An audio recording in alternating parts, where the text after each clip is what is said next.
atau rumah tahanan bagi sebagian orang hanya dianggap sebagai tempat berkumpulnya narapidana menjalani masa hukumannya. Ternyata di dalam rumah tahanan ini, para narapidana atau warga binaan ini ternyata tidak hanya menghabiskan waktu dengan makan, minum, dan tidur saja. Sebagai warga binaan, petugas rumah tahanan mencari cara bagaimana mereka bisa memiliki kemampuan atau skill yang bisa dimanfaatkan untuk mencari nafkah ketika mereka bebas nantinya. Inilah yang mendorong petugas rumah tahanan wanita di Pondok Bambu memberikan fasilitas-fasilitas pendukung seperti sarana perpustakaan, sanggar tari, salon, dan kerajinan tangan. Faktanya, kerajinan tangan mendapat respon positif dari warga binaan di sini. Mereka mengolah dengan baik sarana dan bahan-bahan yang sudah disediakan oleh petugas. Mereka dapat menghasilkan karya kerajinan tangan yang berkualitas. Awalnya, kerajinan tangan yang dibentuk adalah kerajinan tangan dengan menggunakan mote atau manik-manik. Mote ini dibentuk sedemikian rupa menjadi sebuah tas, tempat tisu, hiasan boneka Barbie, tempat air mineral, hingga bentuk karangan bunga.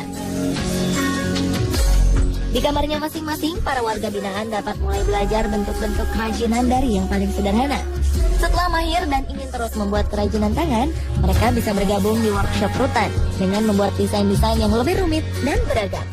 Belajar mote dari teman sekamar sampai bisa terus ikut kegiatan di sini di Lingkar.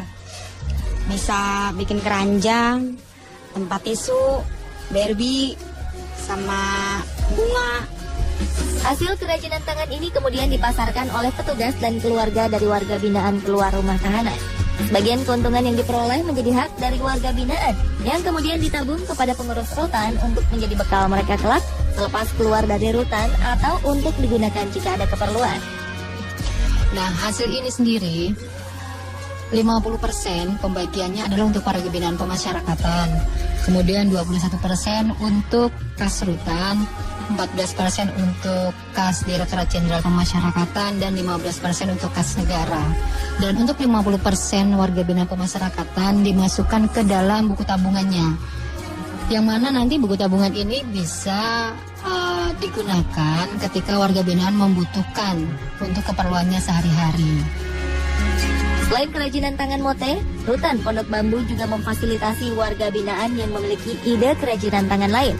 Di antaranya adalah melukis gelas dan piring hiasan, menghias tempat penyimpanan dari kain flanel, membuat sendal, membuat tas, dan hiasan-hiasan lain yang berpotensi untuk dijual nantinya.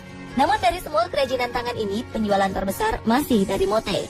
Petugas rutan mengaku masih sulit memasarkan hasil kerajinan tangan dari warga binaan ini lantaran masyarakat masih belum banyak yang mengetahuinya. Kegiatan kerajinan tangan ini ternyata sudah dilaksanakan oleh beberapa rumah tahanan di Indonesia. Salah satunya adalah Lembaga Permasyarakatan Wanita Sukamiskin di Bandung. Kegiatan ini memiliki dampak positif bagi warga binaan di sana selepas menjalani masa hukuman. Tidak sedikit alumni dari Lapas Wanita Sukamiskin meneruskan usaha kerajinan tangan yang didapat dari lapas menjadi sebuah usaha dan mata pencaharian yang menguntungkan bagi keluarga. Lapas Sukamiskin kemudian mendapat bantuan dari salah satu pengusaha butik kain perca, Titin Agustina, yang bersedia memberikan pelatihan kerajinan butik batik dari kain perca. Saat ini ada 10 warga binaan yang berhasil dilatih. Mereka menjahit produk kain perca sesuai dengan desain yang diberikan. Hasil jahitan mereka kemudian diambil oleh Titin untuk dipasarkan online melalui internet dan toko-toko yang sudah menjadi mitranya. Produk-produk yang dihasilkan dari kain perca batik ini berupa bed cover, alas piring, bantal kursi, tutup galon, tempat tisu, dan dompet. Pemirsa, inilah sisi lain wajah rumah tahanan wanita kita.